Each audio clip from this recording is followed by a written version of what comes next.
The sphere of silence. There are many occasions that the question has been raised to me as to why I named the book The Sphere of Silence as opposed to 100 other variations of this. The reason why it is called the sphere is because I imagine this practice of the sphere of silence, otherwise known as mauna, is to be something that one carries out every day, but that one carries with you wherever you are, whatever you do, whenever. It is always constantly like a sphere around you. It is a place in your mind, projected from within you. It is in essence a shield, an armor, and it buffers you from the day-to-day grind of life, of the daily existence. Hence I refer to it as the sphere. The practice of this sphere is mauna, or otherwise known as mauna yoga. The sphere of silence needs to be practiced every day. Mauna is like breathing. It's something that you don't plan to do, but you cannot do without. As you get up in the morning, you get up into a state of mauna. It's not necessary for you to initiate a time or a sequence. As you get up, you are already into mauna. As you sit down to prepare and plan, your mauna continues. The mauna itself is, as I have drawn it up in the book, a sequence, a very simple sequence, and yet intense in its simplicity. The practice of the sphere of silence begins, first of all, with the analysis of yesterday. The first 10 minutes is given towards the analysis of yesterday. Why analyze yesterday? Because yesterday is the last step of your long journey in life. Yesterday is the last time that you have basically made a mistake or need to correct one. Yesterday is the clearest part of your life. Yesterday it should be the first page of your correction process.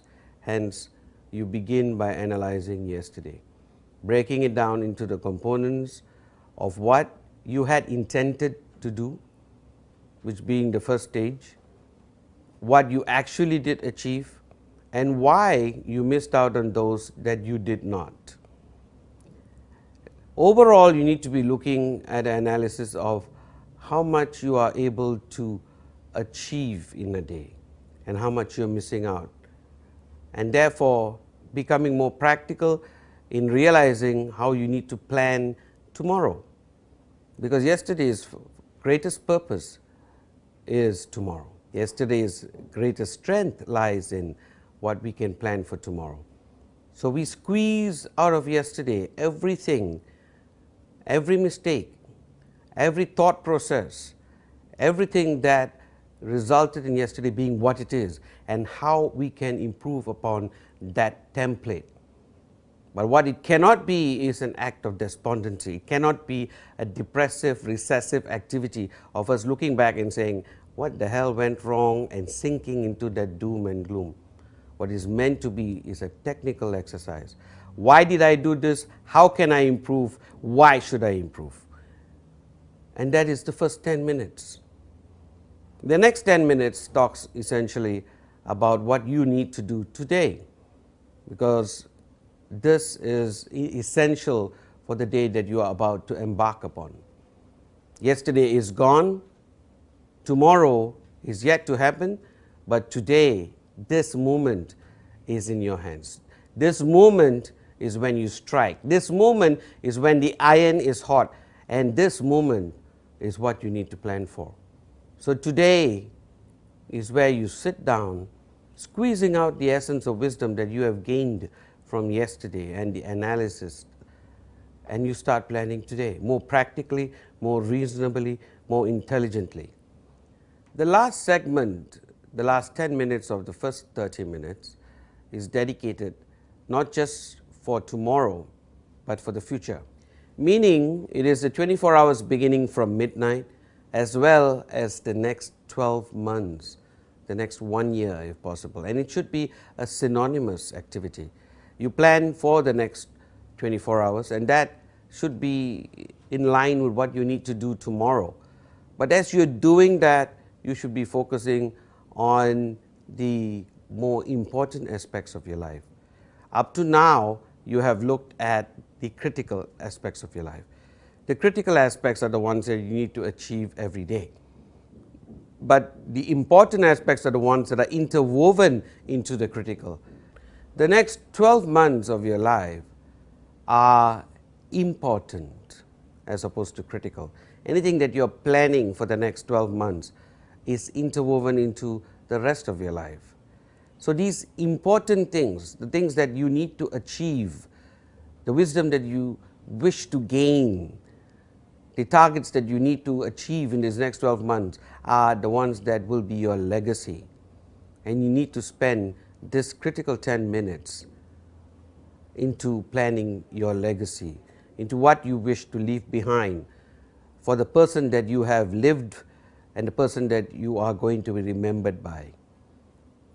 And this would end the first 30 minutes. The next 30 minutes basically begins with 15 minutes of reading. The single most powerful thing you could do. Reading is not a necessity, it is far more than that. It is like breathing. You stop reading, you have stopped living. Ultimately, there is nothing as powerful as a book that can take you into another's mind. You can walk into the minds of people who have left this planet centuries ago. You could walk into the minds of people that you will never meet, never hope to meet, and yet you can walk away with their innermost thoughts, their innermost philosophy, and the font of their imagination, and make it part of your own. This is that single paradigm that changes who you are. Reading is absolutely critical. If you do not choose to read, you do not choose to grow. And if you do not choose to grow, you have begun to move backwards in life. So the next 15 minutes, you sit down to read, but not just to read. Reading with an intention to understand. Reading with the intention to carry forward into your memory process what you are reading. So the next 15 minutes need to be read first, and as you are reading, you need to be making notes. Now, as you complete this 15 minutes, you close the book, close your notes. Then you start writing what you should have remembered. And you will find towards the end of this process that some of the most important things that you should have remembered have been left behind. And this is part of the mind. This is part of the process that the mind plays on you. And you need to get past that. Short-term memory is the single most powerful tool in your armory. Short-term memory, it is simply like a machine gun. When you step up on stage, it is short-term memory that's going to make the difference between what you're speaking about and what you are intending to convey. And hence, when you go through this process, 15 minutes of reading, 5 minutes of analysis and remembering, you will have started the font of a summary. This summary, as you progress through the book, will leave you with the essence of the book after you have finished it. Now, the essence itself may not be as critical as the essence that it leaves behind in your mind, the footprint of which you will keep going back into over and over again. The last 10 minutes of the 60-minute process is, to me, probably the most important. Note that I use the word important and not critical. Important because this affects the rest of your life. It affects the way you live your life. It affects life itself. I call it conversation with God. It's a conversation in which you are not going to get any answers, nor should you expect any answers, not at least in the physical form. But answers will come to you. It will come to you as better questions. It will come to you in the way you live your life. It will come to you in the course of your life. As you stumble and fall, the fall itself will reveal answers to you, because in this process, you are going to be opening yourself up to that Almighty Being, the one who governs every second of our existence, the one who governs the way we walk and the way we fall.